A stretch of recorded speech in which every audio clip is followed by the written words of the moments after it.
ഇന്ത്യക്ക് അഭിമാന നിമിഷം ഇന്ത്യക്ക് ഓസ്കാർ പുരസ്കാരം മികച്ച ഡോക്യു ഷോർട്ട് ചിത്രമായി ദ എലിഫന്റ് വിസ്പേഴ്സ് തെരഞ്ഞെടുക്കപ്പെട്ടു. വിശദാംശങ്ങളുമായി ന്യൂസ് ഡെസ്കിൽ നിന്നും ഹരിത ചേരുന്നുണ്ട്. ഹരിത, ഇന്ത്യക്ക് അഭിമാനകരമായ ഒരു നിമിഷമാണ്, ഇന്ത്യക്ക് പുരസ്കാരം ലഭിച്ചിരിക്കുന്നു. എന്തൊക്കെയാണ് കൂടുതൽ വിശദാംശങ്ങൾ? ഓസ്കാർ നിറവിൽ ഇന്ത്യ എന്ന് പറയുന്നതായിരിക്കും കൂടുതൽ ശരിയായ ഒരു അർത്ഥം എന്ന് പറയുന്നത്. ഓസ്കാർ പുരസ്കാർ പ്രഖ്യാപനം നടന്നുകൊണ്ടിരിക്കുകയാണ്. അതിൻ്റെ ഓരോരോ അവാർഡുകൾ നിലവിൽ പ്രഖ്യാപിച്ചു കൊണ്ടിരിക്കുകയാണ്. ഏറ്റവും ഒടുവിലായിട്ട് വന്നുള്ള പ്രഖ്യാപനം എന്ന് വെച്ചാൽ ഓസ്കാർ രണ്ടാം ഭാഗത്തിന് മികച്ച വിഷ്വൽ ഇഫക്റ്റിനുള്ളൊരു പുരസ്കാരം ലഭിച്ചിട്ടുണ്ട്. ഓസ്കാർ അവതാർ 2 സംബന്ധിച്ച് പറയുകയാണെങ്കിൽ വളരെ മികച്ച രീതിയിൽ മികവ് പുലർത്തിയ ഒരു സിനിമയാണ്.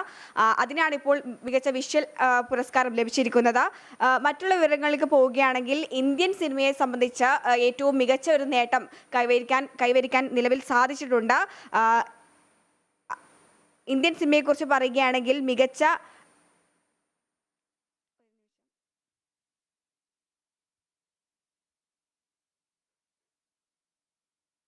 എലിഫന്റ് വിസ്പേഴ്സ് എന്ന സിനിമയ്ക്ക് ഡോക്യുമെന്ററി മികച്ച ചിത്രമായിട്ട് തിരഞ്ഞെടുക്കപ്പെട്ടിരിക്കുകയാണ്.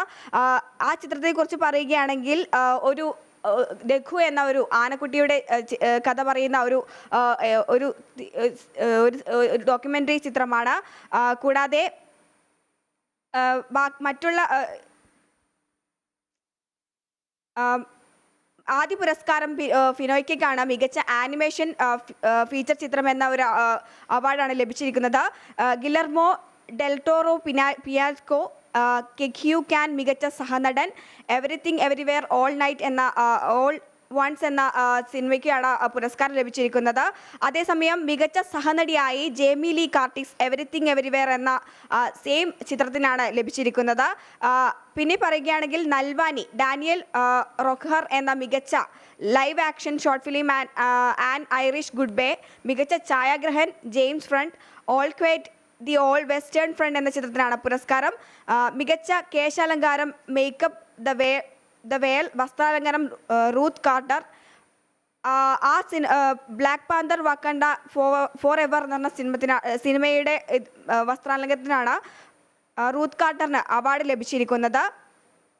അതേസമയം ഇന്ത്യക്ക് ഓസ്കാർ അഭിമാനമായി പറയുകയുണ്ടായി ദ എലിഫന്റ് വിസ്പേഴ്സ് എന്ന മികച്ച ഡോക്യുമെന്ററി ചിത്രം.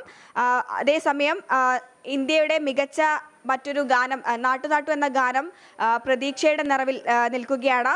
അതിനൊരു അവാർഡ് ലഭിക്കുമോ എന്നത് നമുക്ക് കാത്തിരുന്ന് കാണേണ്ട ഒരു നിമിഷമാണെന്ന് കൂടി പറയാം. ആതിര, അതുപോലെ തന്നെ ഹരിത, AR റഹ്മാന് ശേഷം ഒരു ദക്ഷിണേന്ത്യൻ പേര് ഓസ്കാർ വേദിയിൽ ഇന്ന് മുഴങ്ങി കേൾക്കുകയാണ്, അഭിമാനമായിരിക്കുകയാണ്. അതുപോലെ തന്നെ ഇനി ഒറിജിനൽ സോങ് വിഭാഗത്തിൽ നാട്ടു ഗാനം ഇതിന് പുരസ്കാരം എന്നുള്ള പ്രതീക്ഷ കേൾക്കാൻ വേണ്ടി കാതോർത്തിരിക്കുകയാണ് ഇന്ത്യൻ ജനത. എപ്പോഴാണ് ഓസ്കാർ ഒറിജിനൽ സോങ്ങിന്റെ വിഭാഗത്തിലുള്ള പുരസ്കാരങ്ങൾ എപ്പോഴാണ് പ്രഖ്യാപിക്കുക? അതിനെക്കുറിച്ച് കൂടുതൽ വിവരങ്ങൾ ലഭിക്കുന്നുണ്ടോ? ആതിര, നിലവിൽ ഓരോരോ പുരസ്കാരങ്ങളായി പ്രഖ്യാപിച്ചു വരുന്നതേ ഉള്ളൂ.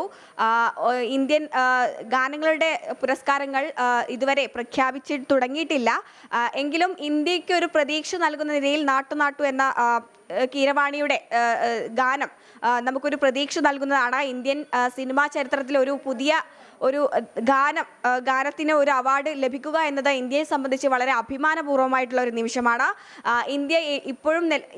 ഇന്ത്യയുടെ സിനിമാ മേഖലയെ സംബന്ധിച്ച് തന്നെ അത്തരത്തിലൊരു ഗാനത്തിന് അവാർഡ് ലഭിക്കുകയാണെങ്കിൽ ഇന്ത്യ സിനിമാ ചരിത്രത്തിലെ ഏറ്റവും വലിയൊരു നേട്ടമാണെന്ന് ഞാൻ പറയും. കാരണം ഇന്ത്യൻ സിനിമാ മേഖലയുടെ വളർച്ചയെ ഏറ്റവും കൂടുതൽ ഇന്ത്യൻ സിനിമാ മേഖല ലോകോത്തര സിനിമയുമായി മത്സരിക്കുന്ന ഒരു രംഗത്ത് ഇത്തരത്തിലുള്ള ഒരു നേട്ടം ഇന്ത്യക്ക് കൈവരിക്കാൻ പറ്റിയാൽ സിനിമാ മേഖലയിൽ വളരെ മികച്ചൊരു നേട്ടം ഇന്ത്യക്ക് കൈവരിക്കാൻ കഴിയുന്നുണ്ട്. ഇന്ത്യക്ക് അഭിമാന നിമിഷം, ഇന്ത്യക്ക് ഓസ്കാർ പുരസ്കാരം ലഭിച്ചിരിക്കുന്നു. മികച്ച ഡോക്യു ഷോർട്ട് ചിത്രമായി ദ എലിഫന്റ് വിസ്പേഴ്സ് തിരഞ്ഞെടുക്കപ്പെട്ടു. വാർത്തയുടെ വിശദാംശങ്ങൾ നൽകുകയായിരുന്നു ന്യൂസ് ഡെസ്കിൽ നിന്നും ഹരിത.